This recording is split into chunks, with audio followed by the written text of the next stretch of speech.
వి gold trusted gold buyers మీరు తాకట్టు పెట్టిన బంగారాన్ని విడిపించి ఈ రోజు ఉన్న మార్కెట్ ధరకు కొనబడను 7771077720. హాయ్ హలో నమస్తే welcome back to our channel. నేను మీ వైషు. ఈ మధ్య కాలంలో ప్రతి ఒక్కరికి హెయిర్ ప్రాబ్లమ్స్ వస్తున్నాయి. గ్రే హెయిర్ వచ్చేసింది, చిన్న వయసులోనే గ్రే హెయిర్ వస్తుందంటే కలర్ వేసుకోవాలి, బయట దొరికే సింథటిక్ కలర్స్ అన్నీ వేస్తూ ఉంటారు. అది మన హెల్త్కి కానీ మన బాడీకి కానీ మన హెయిర్కి కానీ మంచిది కాదు అని అంటుంటారు. మరి దానికి రెమెడీ ఏంటి? మన వంటింట్లోనే మన ఇంట్లోనే మనం చేసుకోగలిగిన రెమెడీస్ ఏమైనా ఉన్నాయా? ఈ విషయం గురించి మాట్లాడడానికి ఈరోజు నాతో పాటు వంటింటి వైద్యానికి కేర్ ఆఫ్ అడ్రస్గా ఉన్న మన చిట్టిబొట్ల మధుసూదన్ శర్మ గారు ఉన్నారు. సార్తో మాట్లాడదాం. Hello sir. హలో మా. నమస్తే. నమస్తే. బాగున్నారా? బాగున్నానమ్మా, మీరు ఎలా ఉన్నారు? చాలా బాగున్నాను సార్. సో 10th క్లాస్ పిల్లల నుంచే ఈ మధ్యకాలంలో గ్రే హెయిర్ వచ్చేయడం, జుట్టు ఊడిపోవడం, చిన్నప్పటి నుంచే జుట్టు మొత్తం పల్చగా అయిపోవడం, తెల్ల జుట్టు అయితే ఇంకా జుట్టు మొత్తం అదే ఉండి కనిపిస్తుందని సింథటిక్గా మనకి ఏదో కలర్స్ 2 నిమిషాల్లో బ్లాక్ అయిపోతుంది జుట్టు అని చెప్పేసి కలర్స్ అమ్మేస్తూ ఉంటారు. అవి వాడేసుకుంటూ ఉంటాం. అది మంచిది కాదు అంటుంటారు. మరి వంటింట్లోనే మన ఇంట్లో మనం చేసుకోదగిన రెమెడీస్ ఏమైనా ఉంటే చెప్తారా మాకు ఈరోజు? అంటే కోటున్నాయమ్మా. ఓకే. ఒకటి కాదు, కొన్ని వందలు వేలు దొరుకుతాయమ్మా. ఏమంటే వాటి మీద సదవగాహన కలిగి ఉండి వాటిని చక్కగా సద్వినియోగం చేసుకున్నట్లయితే ఎలాంటి సైడ్ ఎఫెక్ట్స్ లేకుండా అన్ని సైడ్ బెనిఫిట్స్తోనే క్షేమదాయకంగా ఆ సమస్య నుంచి బయటపడచ్చు. మీరు ఈ ప్రశ్న అడిగేసరికి చాలామంది నన్ను గమనిస్తుంటారు. సో మరి సారు హెయిర్స్ ఏదైనా బ్లాక్ చేసుకోవచ్చు కదా, హెయిర్స్ మంచి మెడిసిన్ వాడుకోవచ్చు కదా, హెయిర్ ఫాలింగ్ అయిపోయింది కదా, బాడీ హెడ్ వచ్చింది కదా అని చెప్పేసి జనరల్గా అమ్మా లోక భిన్నరుచి అని చెప్పేసి. సో సర్వసాధారణంగా దానికోసం అని చెప్పేసి అలాంటి వాళ్ళ క్లారిఫికేషన్ కోసం అని చెప్పేసి 2 మాటలు చెప్పేసి జస్ట్ మీరు అడిగిన టాపిక్లోకి వచ్చేస్తాను. సో కొంతమందిలో అనువంశికంగా మరి దాదాపు 40 సంవత్సరాలు 50 సంవత్సరాలు ఆ పై వయసు వచ్చే కొద్దీ క్రమక్రమంగా హెయిర్స్ ఫాల్ అవ్వడం జరుగుతుంటుంది. అది నాణానికి ఒకవైపు. రెండోది ఏంటంటే దానికి తోడు వయోధర్మంలో భాగంగా జీవధర్మంలో భాగంగా కొన్ని ఇతర కారణాల రీత్యా వెంట్రుకలు తెల్లబడడం కూడా జరుగుతుంటుంది. కరెక్ట్. సో చిన్నపిల్లలలో చిన్న వయసు వాళ్లకు వెంట్రుకలు తెల్లబడితే అది అనారోగ్యం అని చెప్పుకోవచ్చు. కానీ మరి పెద్ద వయసు వాళ్లకు వెంట్రుకలు తెల్లబడడం అనేది అనారోగ్యం కాదు, ఒక సౌందర్యానికి సంబంధించిన ఇబ్బంది. అది సహజ ధర్మాలు, అవన్నీ దేహధర్మాలు. ఇప్పుడు ఒక వయసు వచ్చిన తర్వాత కంటికి సంబంధించినవి, చెవుకు సంబంధించినటువంటి, మెదడుకు సంబంధించిన సమస్యలు వస్తుంటాయి, కీళ్ళ నొప్పులకు సంబంధించిన సమస్యలు ఇలాంటివి వస్తుంటాయి కదమ్మా. సో నిద్ర సరిగా ఇట్లా వయసు వచ్చే కొద్దీ ఉన్న సమస్యల్లో భాగంగా దేహధర్మాల్లో భాగంగా వెంట్రుకలు కూడా తెల్లబడడం అనేది 100% మందిలో జరుగుతుంటుందమ్మా. అది ఎవరు మినహాయింపు కాదు, ఆడవాళ్ళు కానీ మగవాళ్ళు కానీ. సో నాకు పరిస్థితి వచ్చేసరికి నేను దీనికోసం అని చెప్పేసి చిన్నప్పటి నుంచి కూడా ప్రత్యేక శ్రద్ధ తీసుకున్న పద్ధతి లేదు. మా ఫ్యామిలీలో కూడా బాల్డ్ హెడ్ ఉంది, ప్లస్ సరే 50 సంవత్సరాలు ఇంచుమించు వచ్చినప్పటి నుంచి వైట్ హెయిర్ రావడం జరిగిందమ్మా. నేను దీనికోసం అని చెప్పేసి పెద్దగా హెయిర్ డైస్ వాడుకోవడం కానీ, లేకపోతే ఏదైనా న్యాచురల్ రెమెడీస్ వాడుకోవడం కానీ స్పెషల్ కేర్ తీసుకోలేదమ్మా. నాకు అవసరం లేదు, వాటి మీద ఆకాంక్ష లేదు, అభిప్రాయం కూడా లేదమ్మా, ఆసక్తి కూడా లేదు. సో గత 30-40 సంవత్సరాల నుంచి ఎంతో మందికి ఇప్పుడు నేను చెప్పినటువంటి రెమెడీస్ చాలా చక్కగా ఉపయోగకరం అవడం చేత మీరు మంచి ప్రశ్న అడిగారు కాబట్టి సదభిప్రాయంతో అందరికి ఉపయోగపడుతున్నటువంటి సదుద్దేశంతోనే రెమెడీ చెప్తున్నానమ్మా. ఇది వేలాది రూపాయలు, లక్షలాది రూపాయలు కాదు, సైడ్ ఎఫెక్ట్స్ ఉండవు, ప్రయత్నం చేయడంలో తప్పు లేదు. దీనికోసం అని చెప్పేసి ఎందుకంటే ఈ రోజుల్లో ఏంటంటే కామెంట్స్ రూపంలో ఫస్ట్ కొంచెం నెగిటివ్ కామెంట్స్ వచ్చేసరికి మంచి వీడియో మిస్ అయిపోయి చాలామంది కూడా ఇలాంటి ఫార్ములాస్ మిస్ అవుతారు. ఆవేదనతోనే 2 మాటలు చెప్పడం జరుగుతుంది. కాబట్టి అంటే ఇష్టమైనటువంటి వాళ్ళు వాడుకోవచ్చు, లేనటువంటి వాళ్ళు స్కిప్ చేయొచ్చు, దాని అవసరం లేదు. పైపూత మంది ఇప్పుడు మనం చెప్పుకోబోయేది కూడా. సో ఇప్పుడు చెప్పుకోబోయేటువంటి ఔషధాల గురించి కూడా మరి ఈ రోజుల్లో గూగుల్ సెర్చ్లో చూస్తే ఇప్పుడు మనం చెప్పుకోయేటువంటి ఔషధ గుణాలు కూడా తెలుస్తాయమ్మా. చదువుకున్నటువంటి వాళ్ళు చాలామంది ఉన్నారు కాబట్టి గూగుల్లో సెర్చ్లు చేస్తే మరి మనం చెప్పుకునేటువంటి ఔషధాలకు నిజంగా వెంట్రుకల కలర్ను మార్చేటువంటి గుణం ఉందా లేదని కూడా తెలుస్తుందమ్మా. సో కావాల్సినటువంటి వాళ్ళు కూడా చూసుకోవచ్చమ్మా. సో ఇవన్నీ చెప్పడం వల్ల ఏమంటే అందరూ ఈ యొక్క వీడియోను సద్వినియోగం చేసుకొని చక్కగా లబ్ధి పొందుతారనేటువంటి ఆ ఆవేదనతో చెప్తానమ్మా. అంత తప్ప రెండోది ఏం లేదు. బట్ వేలాది రూపాయలు కాదు, లక్షలాది రూపాయలు కాదు, దీనికోసం అని చెప్పేసి ఇంటిలో ఎవరింట్లో వాళ్ళు తయారు చేసుకునేటువంటి ఔషధమే. సో కాబట్టి ఏమంటే ఆ నెగిటివ్ కామెంట్స్ రావడం వల్ల మంచి వీడియో మిస్ అవుతుంది అని చెప్పేసి ఉద్దేశంతో చెప్పడం జరుగుతుందమ్మా. సో మెయిన్ టాపిక్ వస్తానమ్మా. యాక్చువల్గా ఏంటంటేమ్మా, చిన్న వయసులోనే వెంట్రుకలు తెల్లబడడం అనేటువంటిది ఒక అనారోగ్య సూచన. ఈ రోజుల్లో మరి మానసిక ఒత్తిడి వల్ల కానీ, లేకపోతే పోషకాహార లోపం వల్ల కానీ, లేకపోతే సరిగ్గా నిద్ర లేకపోవడం చేత కానీ, వాతావరణ కాలుష్యం చేత కానీ, ఇలాంటి అనేక రకాల కారణాల చేత వెంట్రుకలు మరి తెల్లబడడం చిన్న వయసులోనే జరుగుతుంది. దీనికి తోడు షాంపూల వాడకం విపరీతంగా విచ్చలవిడిగా జరుగుతుంది. షాంపూలు వాడేటువంటి విధానంలో అవగాహన లేకపోవడం చేత, సక్రమ పద్ధతిలో వాడడం సరిగ్గా వాళ్ళకి తెలియకపోవడం చేత, అలాంటి షాంపూలు కూడా చిన్న వయసు నుంచే విపరీతంగా విచ్చలవిడిగా వాడడం చేత కూడా అందులో కెమికల్స్ యొక్క ప్రభావం చేత కూడా వెంట్రుకలు గ్రే హెయిర్ కానీ తెల్లగా రావడం కానీ జరుగుతుందమ్మా. సో అనేక రకాలైన కారణాలు. ఇప్పుడు పోషకాహార లోపం అనేసరికి పూర్వకాలం అయితే ఆహార పదార్థం తక్కువగా ఉన్నప్పటికీ పోషకతుల్యమైన ఆహారం మన పెద్దలు తీసుకునేవాళ్ళు. ఈ రోజుల్లో ఆహార పదార్థాలు పెరిగిపోయాయి, రుచులు పెరిగిపోయాయి, ఐటమ్స్ పెరిగిపోయాయి, ఆర్థిక స్థితిగతులు మెరుగుపడిపోయాయి. కానీ ఫాస్ట్ ఫుడ్స్, జంక్ ఫుడ్ ఇలాంటి ఫుడ్డే తీసుకుంటున్నాం తప్ప అవి ఏమాత్రం మన ఆరోగ్యానికి ఏమాత్రం ఉపయోగపడవు. మనం తీసుకునేటువంటి ఆహార పదార్థాల్లో దాదాపు 60-70% waste food, junk food. Junk అంటే వేస్ట్ అని, కడుపు నింపుకోవడానికి కానీ ఆరోగ్యం కోసం మాత్రం ఆహారం లేదు. సో దానివల్లనే చిన్న వయసులో ఈ సమస్య కలుగుతుంది. మిగతా కారణాలు కూడా విటమిన్ డి లోపం కూడా వన్ ఆఫ్ ద రీజన్ అమ్మా. సో సూర్యభగవానుడు ప్రత్యక్షంగా దర్శనమిస్తూ నా ఆశీర్వాదాన్ని తీసుకోమని చెప్పేసి ఆయన మనం అనుగ్రహించడానికి రెడీ ఉన్నప్పటికీ ఆయన ఆశీర్వాదాన్ని పొందలేకపోవడం కూడా మనం చేసుకున్నటువంటి దురదృష్టం. ఎన్నో దేశాల వాళ్ళు మరి పాపం సూర్యకాంతి లేకపోయి ఆ సముద్రాల ఒడ్డున ఇక్కడ ఉండి కూడా ఎండలను తీసుకునే పరిస్థితి ఉందమ్మా. కానీ మనకు భగవంతుడు మనకు ప్రత్యక్షం అవుతున్నప్పటికీ మనం తీసుకోలేకపోతున్నాము. సో ఇలాంటి అనేక రకాల కారణాల వల్ల ఈ చిన్న వయసు నుంచే వెంట్రుకలు తెల్లబడము. మరి చిన్న వయసు నుంచి వెంట్రుకలు తెల్లబడడం వల్ల వాళ్ళ మానసికంగా న్యూనతాభావానికి కూడా గురవుతారు. Face is the index of the mind అన్నట్లు ఒకసారి మనిషిని చూసినప్పుడు సర్వసాధారణంగా ఆ తల భాగానికి కూడా మన కళ్ళు దృష్టి పోతుంది. న్యాచురల్, ఆబ్వియస్ అండి.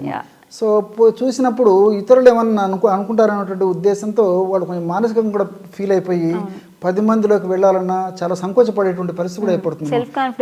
ఎగ్జాక్ట్లీ అమ్మా. ముఖ్యంగా వివాహం కావాల్సినటువంటి యువకుల విషయం మరీ చెప్పనక్కర్లేదమ్మా. వాళ్ళు చాలా కుంగిపోతుంటారు మా పాపం.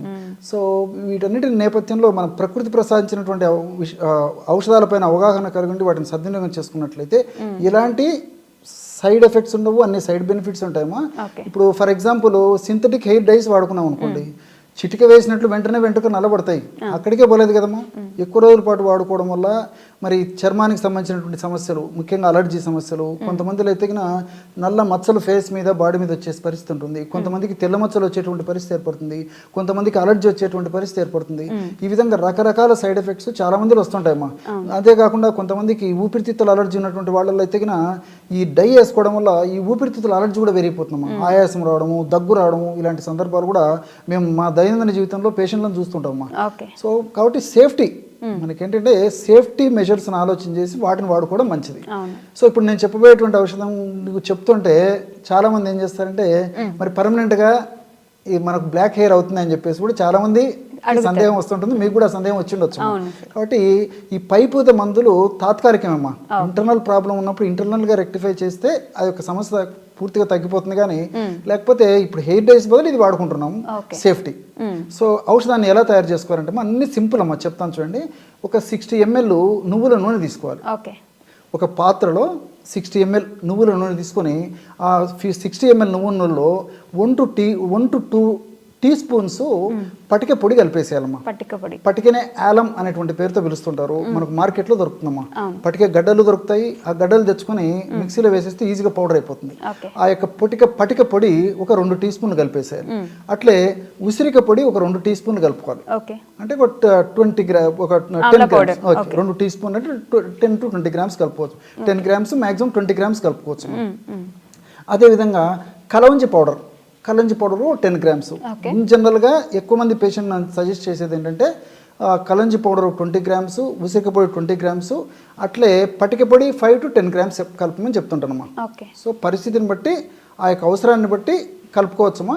కాస్త ఏదైనా ఔషధం గట్టి పెడితే కొంచెం ఆయిల్ ఎక్కువ వేసుకుంటే సరిపోతుందమ్మా. సో పరిస్థితిని బట్టి, ఎందుకంటే కలవంజి అనేది నల్లగా ఉంటుంది, అందులో ఆయిల్ శాతం ఉంటుందమ్మా. మనం మిక్సీలో వేసి పౌడర్ చేసినప్పుడు ఆ కలవంజిలో ఉన్నటువంటి ఈ యొక్క ఆయిల్ శాతం తగ్గినప్పుడు పౌడరు కొద్దిగా వేసినప్పటికీ గడ్డలాగా అయిపోతుంది అనమాట మనం ఔషధం తయారు చేసినప్పుడు. అలాంటప్పుడు ఆయిల్ ఎక్కువ వేయాల్సి వస్తుంది. కాబట్టి రేషియో అప్రాక్సిమేట్ ఈ పద్ధతిలో తయారు చేసుకుంటే సరిపోతుంది. ఈ పదార్థాలన్నీ బాగా కలపడం వల్ల బ్రహ్మాండమైనటువంటి ఈ తలకు సంబంధించినటువంటి హెయిర్ డై తయారైపోతుంది. ఈ విధంగా తయారు చేసుకొని ఉదయం పూటమా మొత్తం ఆ యొక్క డైని ఆ మెడిసిన్ మొత్తం అప్లై చేసేయాలి, మొత్తం స్కాల్ప్ భాగంలో, తర్వాత హెయిర్స్ అంతా అప్లై చేసేయాలమ్మా. ఆడవాళ్ళకి మరి హెయిర్స్ ఎక్కువ ఉంటాయి కాబట్టి నేను చెప్పినటువంటి పద్ధతిలో ఔషధాన్ని ఎక్కువ ప్రమాణంలో తయారు చేసుకొని వాడుకోవాలి. కాబట్టి మరి మగవాళ్ళకి తక్కువ ఉంటాయి కాబట్టి ఇది సరిపోతుంది, ఆడవాళ్ళు ఇంకా ఇదే రేషియోలో ఎక్కువ తయారు చేసుకుంటే సరిపోతుంది. సో ఈ విధంగా తలకంతా అప్లై చేసేసి ఒక 1 hour 2 hours ఉన్న తర్వాత జస్ట్ ప్లెయిన్ వాటర్తో కడిగేసేయాలమ్మా. నెక్స్ట్ డే మైల్డ్ షాంపూతో స్నానం చేసేయాలి, గోరువెచ్చని నీళ్ళతో స్నానం చేయాలి. ఈ విధంగా సమస్య తీవ్రంగా ఉంటే వారంలో 2 సార్లు వాడుకోవచ్చుమా. సమస్య తీవ్రత తగ్గే కొద్దీ మరి 10 రోజులకు ఒక్కసారి కానీ, అదేవిధంగా 15 రోజులకు ఒకసారి కానీ, ఈ విధంగా క్రమంగా తగ్గించుకుంటూ వాడుకోవచ్చు. తర్వాత మెయింటెనెన్స్ గా కావాలంటే నెలకు ఒకసారి వాడుకున్నా సరిపోతుంది. దీనికి సైడ్ ఎఫెక్ట్స్ ఏమి ఉండవు, అన్ని సైడ్ బెనిఫిట్స్ ఉంటాయమ్మా. ఇంకోటి ఏంటంటే ఇప్పుడు ఈ పద్ధతిలో వాడుకోవడం వల్ల హెయిర్ ఫాలింగ్ ఉండదు. దీంతో పాటు ఏమంటే వెంట్రుకలు త్వరగా నిరవకుండా ఉండేందుకు పరిస్థితి ఏర్పడుతుంది. అంతేకాకుండా ఈ పటికలో ఉన్నటువంటి కొన్ని రసాయన పదార్థాలు pH వాల్యూని మెయింటైన్ చేస్తాయమ్మా. అంటే pH సమతుల్యంగా ఉన్నప్పుడే ఈ చర్మం కూడా కాంతివంతంగా ఆరోగ్యకరంగా ఉంటుందన్నమాట. లేకపోతే పేలు రావడం కానీ, తర్వాత ఈ చర్మానికి సంబంధించినటువంటి ఈ యొక్క అనారోగ్యాలు రావడం కానీ, డాండ్రఫ్ లాంటి సమస్యలు కావడం జరుగుతుంటుందమ్మా. సో పటిక వాడుకోవడం వల్ల పటిక వెంట్రుక రంగును మార్చడమే కాకుండా pH వాల్యూను ఎక్కువగా పెంచడం చేత చర్మానికి సో ఈ యొక్క చర్మం యొక్క కాంతిని కూడా ఇమిడింపజేసి చర్మ ఆరోగ్యాన్ని కూడా కాపాడుతున్నామా. సో దానివల్ల ఆ యొక్క ప్రభావం చేత వెంట్రుకలు కూడా ఆరోగ్యంగా ఉంటాయి. అదేవిధంగా వెంట్రుక కుదుళ్లను దృఢపరిచేందుకు ఉపయోగపడుతుంది ఈ పటిక. దీంతో పాటు ఉసిరిక సి విటమిన్ ఎక్కువగా ఉంటుందమ్మా. దీంతో పాటు ఎలాజిక్ యాసిడ్, అదేవిధంగా ఇలాంటి కొన్ని కెఫిక్ యాసిడ్, క్యాంఫరాలు ఇవన్నీ కూడా ప్రత్యక్షంగా పరోక్షంగా వెంట్రుకలు పెరిగేందుకు ఉపయోగపడతాయి. వెంట్రుకలు త్వరగా తెల్లబడకుండా, అదేవిధంగా గ్రే హెయిర్కి మారకుండా కూడా ఉపయోగపడతాయమ్మా. కలవంజిలో ఉన్నటువంటి ఈ లినోలిక్ యాసిడ్ అనేటువంటి రసాయన పదార్థాలు మెలనిన్ అనేటువంటి రంజక పదార్థం త్వరగా తగ్గకుండా ఈ యొక్క కలంజిన్లో ఉన్నటువంటి ఈ యొక్క రసాయన పదార్థం ఉపయోగపడుతుంది. ఈ వెంట్రుక రంగు నలుపు రంగు ఉందంటే మెలనిన్ అనేటువంటి రంజక పదార్థం యొక్క ప్రభావం చేత నలుపు రంగు వస్తుంది. ఆ రంజక పదార్థాన్ని త్వరగా తగ్గించకుండా ఉండేందుకు ఈ కలంజిలో ఉన్నటువంటి లినోలిక్ యాసిడ్ ఉపయోగపడుతుంది. అదేవిధంగా నువ్వుల్లో ఉన్నటువంటి ఈ లినోలిన్స్, లిగ్నాన్స్ ఇవన్నీ కూడా ప్రత్యక్షంగా పరోక్షంగా వెంట్రుకల పెరుగుదలకి, వెంట్రుకల కుదుళ్ళు బాగా ఉండేందుకు, గట్టిగా దృఢంగా ఉండేందుకు ఈ నువ్వు నూనె ఉపయోగపడుతుందమ్మా. సో ఈ విధంగా మల్టిపుల్ బెనిఫిట్స్ ఈ యొక్క ఫార్ములాలో ఉంటాయి కాబట్టి క్షేమదాయకంగా వాడుకోవచ్చు. దీర్ఘకాలం పాటు వాడినప్పటికీ అన్ని మల్టిపుల్ బెనిఫిట్స్ ఉంటాయి. చిన్నపిల్లల నుంచి పెద్దల వరకు అందరూ వాడుకోదగ్గ దివ్యమైనటువంటి హెయిర్ డై ఏదంటే ఇదమ్మా. సో మనం ఆల్రెడీ మాట్లాడిన వీడియోలో మీరు హెయిర్ గురించి మాట్లాడినప్పుడు తాత్కాలికమైన పరిష్కారం హెయిర్ డై నేను ఇస్తాను, దానికి ఎలాంటి ఇబ్బందులు ఉండవు, సైడ్ ఎఫెక్ట్స్ ఉండవు అని చెప్పారు. మరి తాత్కాలికంగా కాకుండా పూర్తిగా అసలు అలాంటి ప్రాబ్లమే లేకుండా పూర్తిగా వెళ్ళిపోవాలి అంటే లోపల ఉన్నది క్లియర్ అవ్వాలి అని చెప్పారు కదా, మరి ఎలా అవుతుంది సార్ అది? ఇది చాలా మంచి ప్రశ్న వేశారమ్మా. Prevention is better than cure. Yeah, సమస్య వచ్చేదానికంటే ముందే రాకుండా జాగ్రత్త పడడం చాలా మంచిదమ్మా. సరే, అవగాహన లోపంతోనూ, ఆరోగ్య స్పృహ సరిగ్గా లేకపోవడం చేతనో, తెలియక చేసినటువంటి తప్పుల వలనో మరి సమస్య వచ్చినప్పటికీ సమస్య నుంచి త్వరగా బయటపడడం చాలా ముఖ్యం. సో మీరు అడిగినట్లు గత వీడియోలో ఈ వైట్ హెయిర్కి సంబంధించినటువంటి మంచి హెయిర్ డై గురించి చెప్పాను. అందరూ వాడుకోదగ్గ మంచి హెయిర్ డై మాది, ఈజీగా తయారు చేసుకోదగ్గదే చెప్పాము. సో ఇంటర్నల్ ప్రాబ్లం ఉన్నప్పుడే మరి చిన్న వయసులో ఈ యొక్క వెంట్రుకలు పెరుగుదలకు సంబంధించినటువంటి కానీ, లేకపోతే వెంట్రుకలు మరి తెల్లబడడం కానీ ఇలాంటివన్నీ జరుగుతుంటాయమ్మా. సర్వసాధారణంగా ఒక వయస్సు వచ్చిన తర్వాత వెంట్రుకలు క్రమక్రమంగా తగ్గిపోవడం కానీ, రాలిపోవడం కానీ, అనువంశికంగా నాబోటి వాళ్ళు ఉన్నట్లయితే బాల్డ్ హెడ్ రావడం కానీ జరుగుతుందమ్మా. నాకు అనువంశికం. సో పెద్దలకు ఈ పద్ధతి ఉండడం చేత జెనెటికల్ అనువంశికం ఉన్నప్పుడు దాన్ని మనం చేయదగింది ఏం లేదమ్మా. సో ఈ విషయం నాకు ముందే ఒక 10-15 సంవత్సరాల ముందే తెలిసింటే ఇంకొక 5-10 సంవత్సరాలు కొంచెం పోస్ట్ పోన్ చేసేటువంటి పరిస్థితి ఏర్పడింది. సో పుణ్యకాలం గడిచిపోయింది కాబట్టి ఈ వయసులో నేను చేయదగింది ఏం లేదమ్మా. సో వీటి మీద అవగాహన వచ్చిన తర్వాత ఇట్లా తెలుసుకునేసరికి పుణ్యకాలం గడిచిపోయింది. సో కాబట్టి ఇప్పుడు దీనికోసం అని చెప్పేసి ఇప్పుడు నాబోటి వాళ్ళు ఎవరన్నా సౌందర్య ఆకాంక్ష ఉండి, సౌందర్య పిపాస ఉండి, మరి వయసున్నటువంటి వాళ్ళు కూడా తమ సౌందర్యం వినుడింపజేసేందుకు కావాలనుకుంటే ఇప్పుడు మనం చెప్పుకోబెట్టిన ఔషధం వాడుకోవచ్చు. ఇప్పుడు నేనైతే ఎలాంటి ఔషధం వాడలేదు, వాడబోను. ఇంతవరకు నాకు పరిస్థితి రాలేదు, వాటి మీద ఆకాంక్ష లేదమ్మా. సో మంచి మెడిసిన్ అయితే చెప్తాను. ఒకవేళ అలా ఏదంటే నేను ఏదో విగ్గు పెట్టుకోవడం కానీ, లేకపోతే మరి ఇంకోటి ఏదైనా పెట్టుకోవడం కానీ, ట్రాన్స్ప్లాంటేషన్ కానీ చేయించుకునే పరిస్థితి ఉండదుమా. నాకు వాటి మీద ఆకాంక్ష కూడా లేదు కాబట్టి ఎంతో మంది వాడి చక్కటి ఫలితాలు ఇచ్చినటువంటి ఫార్ములాని మళ్ళీ చెప్తున్నాను. మరి ఎవరికైనా సందేహం ఉన్నటువంటి వాడు గూగుల్ సెర్చ్లో చూస్తే ఈ యొక్క ఔషధ గుణాలు తెలిస్తే వాళ్ళకి కూడా కాన్ఫిడెన్స్ వస్తామా. కాబట్టి ఇలాంటి వాటి వల్ల నెగిటివ్ కామెంట్స్ ఏర్పడడం వల్ల మంచి వీడియోని చాలా మంది మిస్ అవుతారమ్మా. కాబట్టి మరి వేలాది రూపాయలు అయ్యేటువంటి మెడిసిన్ అయితే కాదు, చాలా త్వరగా ఈజీగా తయారు చేసుకోవచ్చు, అందరూ వాడుకోదగ్గ ఔషధము. ప్రయత్నం చేయడంలో తప్పులేదమ్మా. Okay sir. సో ఆ యొక్క ఫార్ములా చెప్తానమ్మా. కేవలం 4 పదార్థాలమ్మా. ఉసిరిక, బావంచాలు, స్వచ్ఛమైనటువంటి తేనె, ఓకే, స్వచ్ఛమైనటువంటి ఆవు నెయ్యి. ఓకే, ఆవు నెయ్యి, తేనె, ఉసిరిక, బావంచాలు, ఇంతేమ్మా. కేవలం ఈ 4 పదార్థాలే. ఎలా సార్ చెప్తానమ్మా. ఉసిరిక పొడి ఒక 200 గ్రాములు తీసుకోవాలమ్మా. 200 గ్రామ్స్. ఆమ్లా పౌడర్ అనేటువంటి పేరుతో మనకు మార్కెట్లో దొరుకుతుంది. సో లేదంటే మనం ఉసిరిక తయారు చేసుకోవచ్చు అమ్మా, ఈజీ. సో లేదంటే మంచి పౌడర్ కూడా మనకు మార్కెట్లో దొరుకుతుంది. ఒక ఉసిరిక పొడి 200 గ్రాములు. రెండవ పదార్థంగా బావంచాలు. బావంచాలని జస్ట్ ఒక 25 గ్రామ్స్ తీసుకోవాలమ్మా. అంటే బావంచాలను తెచ్చుకొని శుభ్రం చేసేసి మిక్సీలో వేసేస్తే ఈజీగా పౌడర్ అయిపోతుంది. 25 గ్రామ్స్ బావంచాల పొడి అందులో కలిపేసేయాలి. అందులో 100 ml స్వచ్ఛమైనటువంటి తేనె కలిపేసేయాలి. 200 ml స్వచ్ఛమైనటువంటి ఆవు నెయ్యి కలుపుకోవాలి. ఒకవేళ ఆవు నెయ్యి దొరకకపోతే స్వచ్ఛమైనటువంటి గేదె నెయ్యి కూడా కలుపుకోవచ్చు మా. ఆవు నెయ్యి మంచిది, లేని పక్షంలో గేదె నెయ్యిని కలుపుకోవచ్చు. ఈ 4 పదార్థాలు కలపడం వల్ల బ్రహ్మాండమైనటువంటి హెయిర్స్ను ప్రొటెక్ట్ చేసేటువంటి, వెంట్రుకల సౌందర్యాన్ని కాపాడేటువంటి, వెంట్రుకల పెరుగుదలకు చక్కగా ఉపయోగపడేటువంటి ఔషధం, ఒక తీయటి ఫామ్లో ఉండేటువంటి ఔషధం తయారైపోతుంది.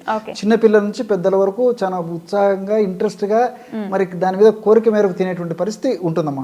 అలా ఉంటుంది అనమాట. అది కన్వీనియంట్గా ఉంటుంది.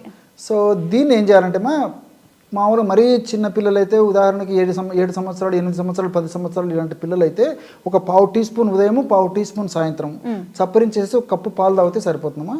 10-15 సంవత్సరాలు దాటినటువంటి వాళ్ళందరూ కూడా ఇంచుమించు 1/2 టీ స్పూన్ వరకు మ్యాక్సిమం అమ్మా. ఉదయం పూట ఆహారం ముందు కానీ తర్వాత కానీ, 1/2 అవర్ ముందు కానీ, ఆహారం 1/2 అవర్ తర్వాత కానీ, అదేవిధంగా రాత్రి పూట కూడా 1/2 అవర్ ముందు కానీ, 1/2 అవర్ తర్వాత కానీ, లేకపోతే రాత్రి పడుకుంటప్పుడు కానీ, ఎప్పుడైనా పర్లేదమ్మా. 1/2 టీ స్పూన్ వరకు మ్యాక్సిమం చప్పరించేసేసి ఒక కప్పు గోరువెచ్చని పాలు తాగుతున్నారు. ఈ విధంగా క్రమం తప్పకుండా రోజు చేయడం వల్ల వెంట్రుకల పెరుగుదల ద్విగుణీకృతంగా ఉంటుంది. అదేవిధంగా వెంట్రుకలు చిన్న వయసులోనే మరి తెల్లబడకుండా, గ్రే హెయిర్గా మారకుండా ఉంటాయి. దీంతోపాటు వెంట్రుకలకు సంబంధించినటువంటి జబ్బులు రాకుండా ఉంటాయి, డాండ్రఫ్ లాంటి సమస్యలు రాకుండా ఉంటాయి. అదేవిధంగా కొంతమందిలో దేహ తత్వాన్ని బట్టి కూడా కొంతమందికి పేలు విపరీతంగా వస్తుంటాయి. ఆ పేలు ఇలాంటి సమస్యలు రాకుండా ఉంటాయి. ఇలా మల్టిపుల్ బెనిఫిట్స్ కూడా ఈ యొక్క ఔషధం వల్ల ఉంటాయమ్మా. నేను ఇంతకుముందే వీడియోలో కూడా చెప్పడం జరిగిందమ్మా. ఈ యొక్క వెంట్రుకలు రాలడం కానీ, వెంట్రుకలు గ్రే హెయిర్కి రావడం కానీ కారణాలు ఏంటంటే పోషకాహార లోపం కూడా ఒక కారణం. అదేవిధంగా లోపల ఈ యొక్క ఫ్రీ రాడికల్స్ అనేటువంటి పదార్థాలు ఎక్కువగా ఉత్పత్తి కావడం చేత, ఆ యొక్క ప్రభావం చేత కూడా ఈ వెంట్రుకలు రావడము, చిన్న వయసులోనే వెంట్రుకలు నశించిపోవడము, కోర్సుగా తయారు కావడము, బ్రిటిల్గా తయారు కావడము, అదేవిధంగా రఫ్గా తయారు కావడము, ఇలాంటివన్నీ జరుగుతుంటాయమ్మా.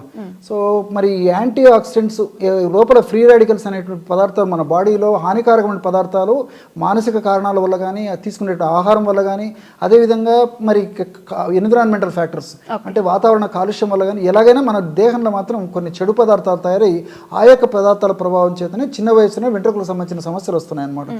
సో ఇది బెస్ట్ యాంటీ ఆక్సిడెంట్గా పనిచేస్తుందమ్మా. ఏది ఉసిరి. దీంతో పాటు ఉసిరిలో సి విటమిన్ బ్రహ్మాండంగా ఉందమ్మా, మీకు ప్రత్యేకంగా చెప్పనక్కర్లేదు. సో సి విటమిన్ అనేటువంటి పదార్థాలు వాడినప్పుడు మనకు బాడీ వ్యాధి నిరోధక శక్తి పెరుగుతుంది. వ్యాధి నిరోధక శక్తి, రెసిస్టెన్స్ పవర్, ఇమ్యూనిటీ పవర్ ఎప్పుడైతే పెరుగుతుందో అప్పుడు న్యాచురల్గా చిన్న చితక సమస్యలు రాకుండా ఉంటాయి. అదేవిధంగా దాని యొక్క ప్రభావం చేత కూడా వెంట్రుకల కుదుళ్ళు కూడా దృఢంగా, గట్టిగా, సౌష్టంగా ఉండేదానికి అవకాశం ఉంటుందమ్మా. ఈ ఉసిరికలో ఎలాజిక్ యాసిడ్, కెఫిక్ యాసిడ్, క్యాంఫరాలు ఇలాంటి అనేక రకాలైన రసాయన పదార్థాలు కూడా వెంట్రుకలను త్వరగా తెల్లబడనేయకుండా కాపాడేటువంటి గుణాలు కూడా దీనికి ఉన్నాయమ్మా. దీంతోపాటు బావంచాలు బాకుచినాలు అనేటువంటి రసాయన పదార్థము, బాకుచియాలు అనేటువంటి రసాయన పదార్థము, ఈ యొక్క రసాయన పదార్థాలు ఏంటంటే మెలనిన్ అనేటువంటి పిగ్మెంట్ను బాగా పెంచుతాయమ్మా. వెంట్రుక తయారైందంటే మెలనిన్ అనేటువంటి పిగ్మెంట్ ప్రభావం చేతనే వెంట్రుక నల్లగా ఉంటుందమ్మా. మెలనిన్ పిగ్మెంట్ తగ్గిపోతే వెంట్రుక తెల్లగా అయిపోతుంది, లేదా గోధుమ రంగులోకి వచ్చేస్తుంది, కలర్ మారుతుంది. సో మెలనిన్ అనేటువంటి పిగ్మెంట్ను పెంచేందుకు బావంచాలు కూడా ఉపయోగపడుతుంది. బావంచాలమ్మా చాలా సువాసన భరితంగా ఉంటాయమ్మా. హెయిర్ ఆయిల్స్ లో ఎక్కువగా వాడుతుంటారమ్మా, సున్నిపిండిలో వాడుతుంటారు, మనకు మార్కెట్ లో దొరికితే చాలా సువాసన భరితంగా ఉంటాయమ్మా. కొన్ని చర్మ వ్యాధులు కూడా వాడుతుంటారు, రక్త శుద్ధిగా కూడా వాడుతుంటారమ్మా. అది బావంచాలు. అదేవిధంగా తేనెలో ఉన్నటువంటి అనేక రకాలైన పోషకాంశాలమ్మా. ఇందులో ఐరన్ ఉంది, తర్వాత కాల్షియం ఉంది, మెగ్నీషియం ఉంది, ఫాస్ఫరస్ ఉంది, చక్కటి మన దేహానికి ఉపయోగపడే అనేక రకాల మంచి మంచి షుగర్స్ ఉన్నాయి. ఇవన్నీ కూడా మరి పోషకభరితంగా ఉండి పోషకాహార లోపం వల్ల కలిగేటువంటి ఇలాంటి సమస్యలను తగ్గించేందుకు ఈ యొక్క తేనె చాలా చక్కగా ఉపయోగపడుతుంది. ఇంకొకటి ఏంటంటే ఈ తేనె, మంచి తేనె వాడుకోవడం వల్ల మన జీర్ణ వ్యవస్థలో మన దేహానికి ఉపయోగపడేటువంటి మంచి బ్యాక్టీరియాను విపరీతంగా వృద్ధి చెందింపజేస్తుందమ్మా. గట్ బ్యాక్టీరియా ఎప్పుడైతే బాగా వృద్ధి చెందిందో ఆ యొక్క ప్రభావం వెంట్రుకల మీద ఉండి వెంట్రుకలు కూడా నిగనిగలాడుతూ సౌందర్యవంతంగా కోమలంగా ఉండడానికి అవకాశం ఏర్పడుతూ ఉంటుందన్నమాట. అట్లే నెయ్యిలో విటమిన్ ఈ ఉంది, తర్వాత కొన్ని రకాలైనటువంటి ఈ యాసిడ్స్ కొన్ని ఉన్నాయి, అదేవిధంగా కొన్ని రకాలైన పోషక పదార్థాలు, కాల్షియము, ఇలాంటివన్నీ ఉన్నాయి. సో ఇవన్నీ కూడా ప్రత్యక్షంగా పరోక్షంగా వెంట్రుకల కుదుళ్లను గట్టిపరచడమే కాకుండా వెంట్రుకలు త్వరగా మెత్తబడకుండా ఊడిపోకుండా ఉండేందుకు చాలా చక్కగా ఉపయోగపడతాయి. అదేవిధంగా వెంట్రుకలు సౌందర్యవంతంగా, కోమలంగా, కాంతివంతంగా నిగనిగలాడుతూ ఉండేదానికి ఉపయోగపడతాయమ్మా. సో ఇవన్నీ కూడా మల్టిపుల్గా మనం తయారు చేసి వాడుకుంటున్నాం కాబట్టి ఇవన్నీ మల్టిపుల్ బెనిఫిట్స్ ఉంటాయి, ఎలాంటి సైడ్ ఎఫెక్ట్స్ ఉండవు. దీర్ఘకాలం పాటు వాడినప్పటికీ అన్నీ మనకు మేలే జరుగుతాయి. కానీ ఇక్కడ మీరు గుర్తుంచుకోవాల్సింది ఏంటంటే షుగర్ వ్యాధి మరీ ఎక్కువ ఉన్నటువంటి వాళ్ళు కానీ, లేకపోతే ఏదైనా వెయిట్ ఎక్కువ ఉన్నటువంటి వాళ్ళు కానీ, అట్లే విధంగా కొలెస్ట్రాల్ సమస్యలు ఎక్కువ ఉన్నటువంటి వాళ్ళు, వీళ్ళు మినహాయించి మిగతా వాళ్ళందరూ కూడా ఇది వాడుకోవచ్చమ్మా. వీళ్ళు వాడుకోవాలంటే వైద్యుల సలహా అవసరం అవుతుంది. Okay sir, thank you. ఓకేమ్మా.